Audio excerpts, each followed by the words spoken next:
Hello, classmates. Today we're going to talk about abortions in Canada, well, the update version of it.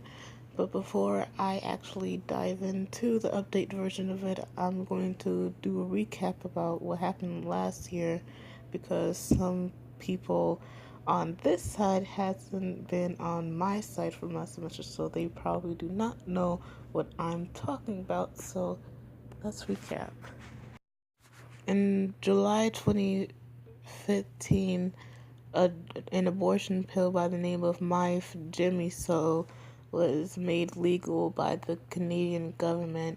Now, Myf Jimiso is a combination between two drugs by the name of mifepristone and misoprostol, which are actually taken individually, separated by 24 to 48 hours.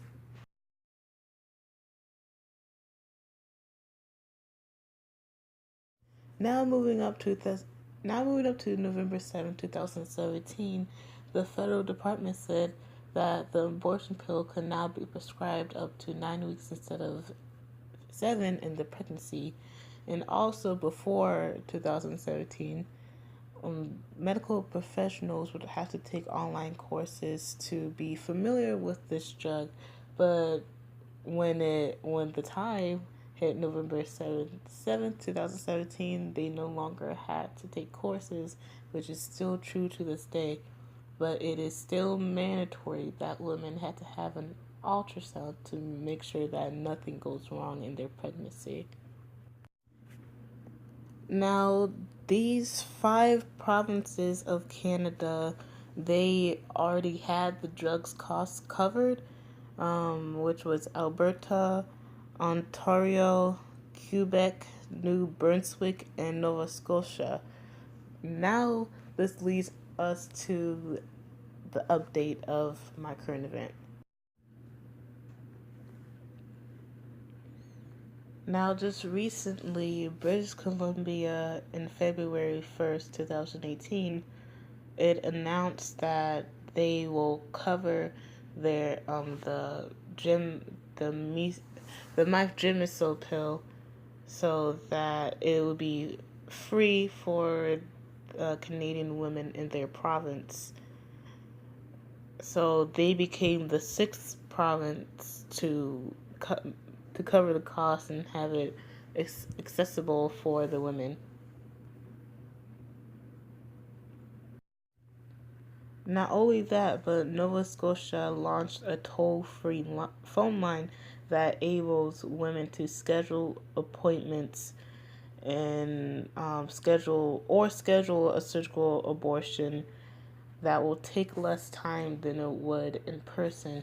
Because last year in 2017, it took doing it in person, going to the doctor's office and just scheduling things out took more time, and the doctors didn't have no time. So the appointments for getting an abortion back last year was unsuccessful because time was very crucial. But now, having Nova Scotia launch this toll-free phone line, it brings it helps women be able to get their appointment. Now, there weren't many updates about this plan for my Gemiso to be freely accessed for the women in Canada. Those two updates, those two things I told you about British Columbia and Nova Scotia, yeah, they were the only two major updates that I could find on the internet. But I can tell you that other provinces like Prince Edward Island, they are still iffy about this pill, and also on top of that, there's pro life people that are against um, abortions, and that's why it's hard to access this pill in that province. But women are still trying to um, access this pill.